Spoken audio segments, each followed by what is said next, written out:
திருவேற்காடு அருகே தாயை மருத்துவமனையில் சேர்ப்பதற்காக நகையை அடகு வைக்க சாலையை கடக்க முயன்ற நபரின் மீது அதிவேகமாக வந்த இருசக்கர வாகனம் மோதிய விபத்தில் கல்லூரி மாணவர்கள் உட்பட 3 பேர் காயமடைந்த நிலையில் இது தொடர்பான சிசிடிவி காட்சிகள் வெளியாகி பரபரப்பை ஏற்படுத்தியுள்ளது.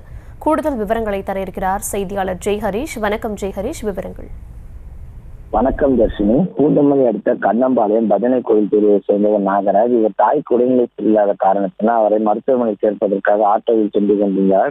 அப்போது ஆவடி சின்னூர் சாலை அருகே வீரராகபுரம் பகுதியில் சாலை ஓரத்தில் ஆட்டோவை நிறுத்திவிட்டு சாலையின் எதிர் திசையில் இருந்த அடகு கடைக்கு சென்று மருத்துவ தேவைக்காக நகையை அடகு வைக்க சாலையை கடந்து சென்றார். அப்போது ஆவடியிலிருந்து மாங்காடு நோக்கி சென்று கொண்டிருந்த சாகுல் அமீது என்பவர் ஓட்டி வந்த இருசக்கர வாகனம் நாகராஜ் மீது எதிர்பாராதத்தில் மோதியதில் தூக்கி வீசப்பட்டு பலத்த காயமடைந்தார்.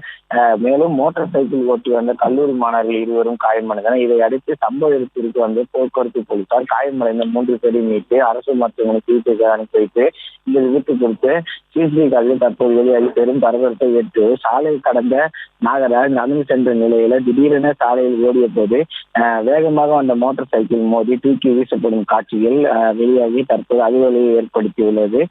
தாயை மருத்துவமனையில் சேர்க்க நகையை அடக்கி வைத்து சாலை கடந்த நபர் மீது மோட்டார் சைக்கிள் மோதியில் தூக்கி வீசப்பட்டு படுகாயம் இந்த பகுதியில சோகத்தையும் பரபரப்பையும் ஏற்படுத்தியுள்ளது குறிப்பிடத்தக்கது. விவரங்களுக்கு நன்றி ஜெய் ஹரீஷ். செய்திகளை உடனுக்குடனும் துல்லியமாகவும் தெரிந்து கொள்ள சப்ஸ்கிரைப் பண்ணுங்க.